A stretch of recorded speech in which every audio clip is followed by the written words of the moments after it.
کچھ ہوتے ہیں جو کیمیکل، جو آپ کے کیمیائی مادے دماغ میں چل رہے ہوتے ہیں اس کی بیس پہ بیماریاں ہوتی ہیں، اور کچھ ہوتی ہیں جو کہ آپ کے سوسائٹل، سوشل، ان سارے ایشوز کی بیس پہ بنتی ہیں. جو 2 میجر بیماریوں کا میں نام یہاں جو یوزلی ہماری عوام سنتی بھی ہے اور پریشان بھی ہو جاتی ہے کہ بائیپولر ڈس آرڈر ہو گیا ہے یا شیزوفرینیا ہو گیا ہے، یہ جینیٹیکلی بھی سپورٹیو ہوتی ہیں. یعنی کہ آپ کے خاندان میں اگر اس طرح کی کوئی ہسٹری چل رہی ہے، جیسے ہم کہتے ہیں جن و جنات کا آ جانا، خود سے باتیں کرنا، نہ کوئی قریب ہونے کے باوجود یا آپ کے قریب ہونے کے باوجود آپ کہتے ہیں کہ مجھے دکھ رہا ہے یا دکھائی دے رہا ہے، یہ وہ علامات شیزوفرینیا کی ہوتی ہیں. شیزوفرینیا بیسیکلی ایک ایسا ڈس آرڈر ہے جس کے اندر آپ کے کیمیائی دماغ کے مادے بالکل، ہم کہتے ہیں نا، وہ لوچا بن جاتا ہے، جس کی بیس پہ آپ کا علاج ہونا بہت ضروری ہوتا ہے. اس کے بعد جو دوسرا ڈس آرڈر آتا ہے وہ بائیپولر ڈس آرڈر آتا ہے. بائیپولر ڈس آرڈر بھی کیمیائی بہت زیادہ، یعنی کہ آپ کے مائنڈ کے کیمیکل کی ڈسٹربنسز کی وجہ سے، جسے سیکیٹرسٹ سب سے زیادہ ڈیل کرتے ہیں، صحیح، وہ سب سے زیادہ آپ کے دماغ کے اندر کیمیکل امبیلنس کی وجہ سے آپ کے مائنڈ میں، جیسے کچھ لوگ کہتے ہیں بلا وجہ یار یہ چیز میرے ساتھ ہو رہی ہے، مجھے سمجھ نہیں آ رہی، یعنی کہ آپ کا ذہنی تناؤ یا ذہنی آپ کے اندر جو کھچاؤ پیدا ہو رہا ہے وہ امبیلنس آف کیمیکلس ہو چکا ہے. You need a treatment. اب وہ بیماریاں آتی ہیں جو ماہر نفسیات بھی ڈیل کرتے ہیں، اور یوزلی ہم اپنے فرینڈس، فیملی اور باقی جو ایکسپرٹس ہیں ان کے تھرو بھی مدد کی بیس پہ ریزالو کر سکتے ہیں، اور وہ مینیجیبل ہوتی ہیں اور ریکوریبل ہوتی ہیں. یہ جو 2 پہلی بیماریاں میں نے بتائی جس میں شیزوفرینیا اور بائیپولر کی ایگزامپل دی، ان کے اندر یہ ہوتا ہے کہ یہ جیسے شوگر چلتا ہے، ہائپر ٹینشن چلتا ہے، یہ لانگ ٹرم بیماری چلتی ہے، اس میں ادویات اور وہ ساری چیزیں آپ کے ساتھ چلتی ہیں. صحیح، یہ مینیجیبل ہوتی ہیں، ریکوریبل نہیں ہوتی. اب آتے ہیں ڈپریشن اور انزائٹی. اب دنیا میں آپ دیکھیں نا، ہر دوسرا بندہ، اور پاکستان کے اندر بھی اسٹیٹ دیکھیں، ہر دوسرا بندہ کہتا ہے مجھے ڈپریشن ہو گیا یار، مجھے انزائٹی ہو گئی ہے. اب نا اسپیسیفک ڈیفائنڈ ہے. جو میں نے پہلی 5 علامات بتائی نا، اگر وہ 2 ہفتے سے زیادہ آپ کے ساتھ چل رہی ہیں تو اس کا مطلب آپ اس کیٹیگری کے اندر آ چکے ہیں. نارملی بھی ہیومن بینگ کی خدا تعالیٰ نے نا قوت رکھی ہوئی ہے کہ وہ کسی ایک اسٹریسر پہ یا کسی ایک ٹریگر پہ نا اپنے آپ کو ایکٹیویٹ کرتا ہے اور تیار کرتا ہے. اس کی بیس پہ پشنگ فورس آتی ہے اور اس فورس کی بیس پہ وہ پرفارم کرتا ہے. جب یہ کمی آ جاتی ہے تو اس کا مطلب کوئی امبیلنس ہو گیا ہے، کوئی ایسی چیز آ گئی ہے جس کو بوسٹ اپ دینے کی ضرورت ہے. صحیح. انزائٹی، ڈپریشن اور یہ جو باقی اسٹریس کے حوالے سے نا، یہ مینیجیبل ہوتی ہیں اور ریکوریبل بھی ہوتی ہیں. تو ہم نے ابھی تک جو بات کی وہ بیسیکلی بیماریوں کے حوالے سے کہ مینٹل ہیلتھ کی کون کون سی بیماریاں ہوتی ہیں اور کیمیکل امبیلنس کی وجہ سے کون سے ہوتی ہے، اور معاشرتی، معاشی اور ان سارے مسائل کی وجہ سے یوزلی ہمارے ہاں انزائٹی اور ڈپریشن اویلیبل ہے اور لوگوں کے اندر پریویل کر رہا ہے یہ. صحیح. اور ڈاکٹر صاحبہ، آپ بات کر رہی ہیں ڈپریشن کی، آپ بات کر رہی ہیں اینزائٹی کی، اور اس کے علاوہ جو دیگر اقسام میں آپ نے اس کی بات کی. ایک شخص کو کیسے پتہ چلے گا کہ میں ڈپریشن کا شکار ہوں، اینزائٹی کا شکار ہوں، یا اس کے علاوہ کوئی دیگر بیماری میرے اندر ہے؟ ڈپریشن کی جیسے بتایا علامات، آپ مایوسی کی طرف زیادہ جاتے ہیں.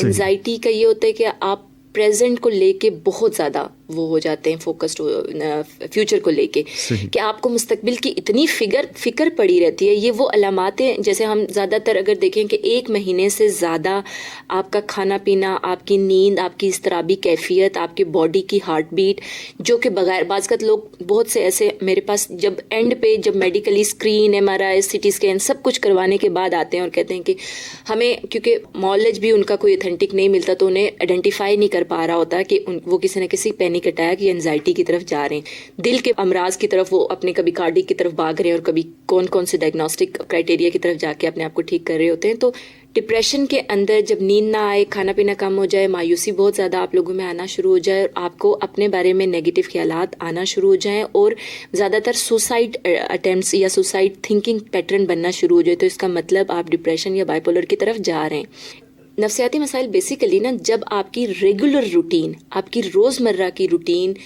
ہٹ کے آپ کوئی ایسا عمل کرنا شروع کر دیں جو آپ کی سوشلی، جو آپ کی سائیکولوجیکلی اور ہیلتھ وائز آپ کو ڈیمیج کر رہا ہو، ایون آپ کے ورک پلیس پہ بھی ڈیمیج کر رہا ہو، تو اس کا مطلب ہے کہ آپ کو اس پہ فوکس کرنے کی، اس پہ کنسنٹریٹ کرنے کی، اور اس کے لیے کوئی نہ کوئی ایسی اسٹریٹجی ڈھونڈنے کی ضرورت ہے جس پہ آپ کام کریں.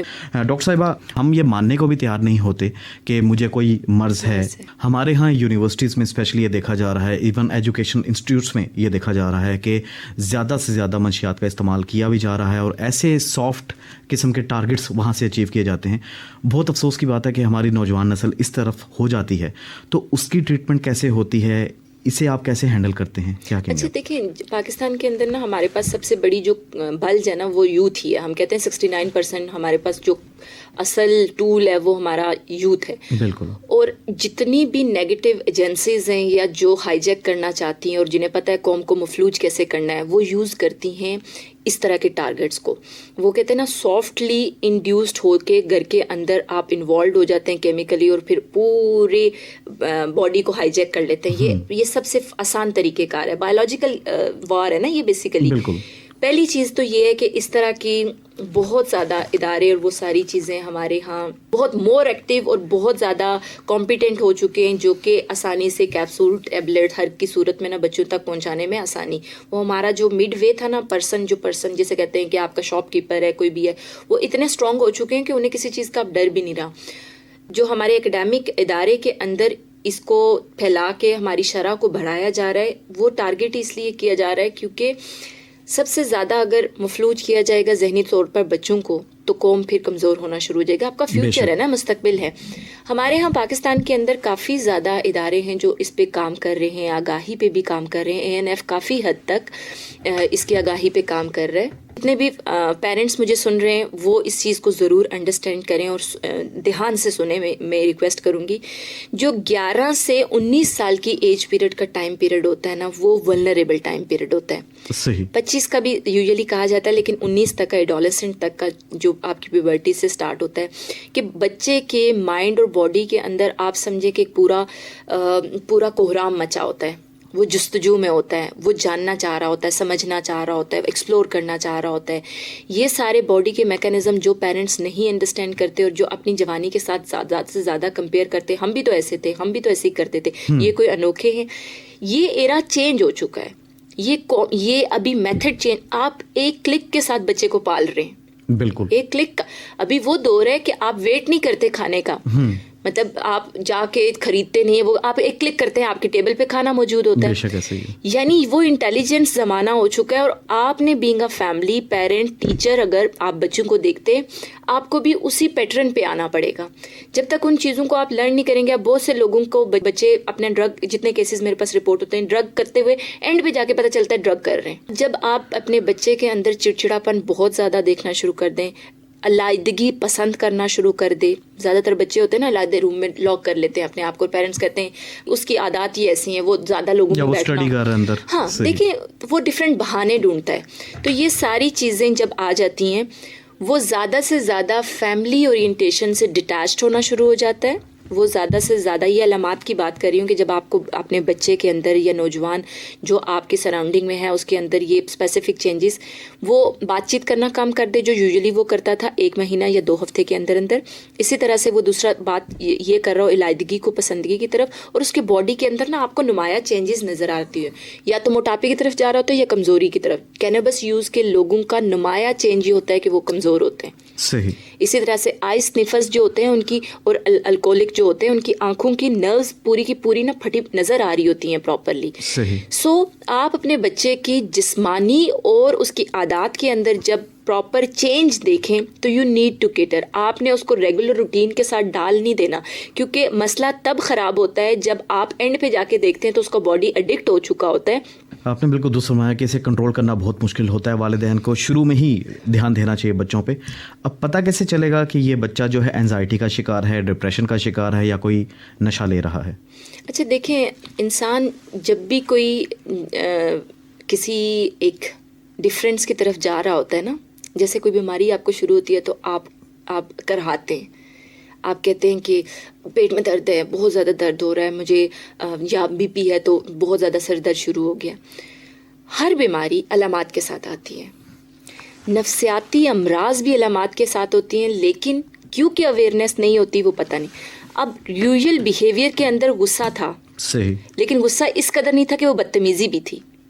جب آپ دیکھیں کہ وہ ٹوٹلی اس لیول پہ آ چکا ہے, یہ میں ایک ایگزامپل کے طور پر سمجھانے کی کوشش کروں گی کہ جب اس لیول پہ آ چکا ہے کہ وہ اپنے پیرنٹس, اپنے بڑے اور اپنا جو اس کا ادب کا ایک تقاضا تھا اس لیڈ کو بھی کراس کر کے ہی از لوکنگ فار منی, صحیح. پہلا سائن یہ ہوتا ہے کہ وہ کریو کرتا ہے کہ مجھے پیسے چاہیے. صحیح. یہ ہمارا ایک بڑی علامت ہے جس کو ہم انڈرسٹینڈ نہیں. وہ کیونکہ کہے گا میں نے اسائنمنٹ کرنی ہے, میں نے کتابیں لینی ہے. وہ یہ کہے گا کہ مما مجھے میرا موبائل خراب ہو گیا یا اس کا پیکج کرانا ہے, یا اس طرح کی چیزیں. وہ ایسی اتھینٹک چیزیں, پیٹرول ختم ہو گیا, بعض کا بچے یہ ہوتا ہے نا زیادہ تر پیسے اٹھاتے.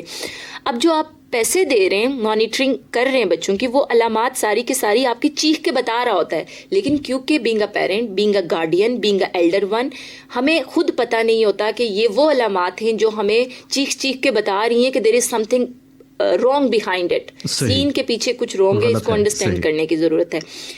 جسمانی طور پر اتنی علامات زیادہ سٹارٹنگ میں نمایاں نہیں ہوتی. ویسے الکوہل میں تو آپ کا ریڈیش اور وہ ساری چیزیں ہو جاتی ہے, اور کینیبس میں کمزوری کی طرف جاتا ہے. لیکن باقی آئس ہے, وہ اسنیفنگ, ان چیزوں میں اتنا کور, اور ساتھ ہی فلیورڈ اتنے زیادہ شامل کر دیے گے کہ بندہ اگلا دوسرا, ایون آپ اسموکنگ میں بھی دیکھیں بہت زیادہ چیزیں پتہ نہیں چل رہا ہوتا, بعض کا لوگ اتنا ہینڈل کر رہے ہوتے ہیں. تو آپ نے بینگا جو پہلے کی عادات اور حرکات اور سکنات تھی آپ کے بچے کی, آپ کے بڑے کی, آپ کا جو بھی کلوز پرسن ہے یا جس کو آپ دیکھ رہے ہیں کہ مجھے ڈیٹیکٹ کرنا ہے کہ کیا چینج آیا ہے, کوئی منشیات یا کوئی ڈرگ تو نہیں یوز کرنا, تو اس کے بیہیویئر کے اندر چینج آتا ہے. ایک ہمارے ہاں پاکستان میں ٹرینڈنگ ہے شیشہ پینے کی, اور ایون فیملیز میں بھی کہا جاتا ہے کہ شیشہ جو ہے اس کا استعمال کیا جائے, اس سے نقصان نہیں ہوتا, یہ جو جسٹ ایک ٹرینڈ ہے, یہ ایک فلیور ہے. تو اس پر آپ کیا کہیں گے؟ پھر بعد میں لوگ جب اس کے ایڈکٹ ہو جاتے ہیں تو کیا نقصانات ہوتے ہیں؟ اچھا, یہ بالکل بہت اچھا سوال آپ نے کیا, اور آج کے معاشرے کے اندر اس کی ضرورت بھی ہے. ایک وہ آپ نے دیکھا حقہ والا سسٹم ہوتا تھا جی, ہمارے بہت سے قبائلی علاقوں میں, رورل ایریا کے اندر بڑا حقہ ابھی بھی کئی گاؤں دیہاتوں میں ابھی بھی بہت سی, اور خواتین کے اندر یہ ٹرینڈ زیادہ چلتا تھا, اور تمباکو نوشی اور اس کی طرف لے کے جاتے تھے. اس کی فینسی شکل ہے یہ, ٹھیک ہے, ہم اس کو اگر فینسی شکل کہیں, کیونکہ کہا جاتا ہے ایک پف کے اندر 3 سگریٹ کا وہ ہوتا ہے یہ ٹوٹل کاؤنٹ, ریسرچز میں یہ ثابت کیا ہے.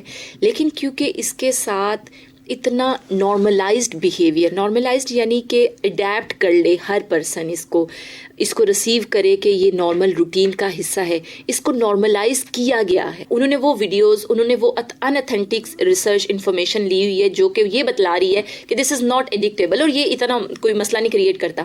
آپ دیکھیں 6 منتھ تک, 3 to 6 منتھ تک لگاتار جب آپ اس کی پفنگ لیتے ہیں تو آپ کی آئی کی, یہ جو آئے کا پورا سٹرکچر ہے نا, آپ کو اسپیسیفک چینج ہوتا ہے کہ آپ کی آنکھیں یا آپ کا باڈی کا جو سٹرکچر, آپ کی اسکن جو ہے وہ چینج ہو رہی ہے.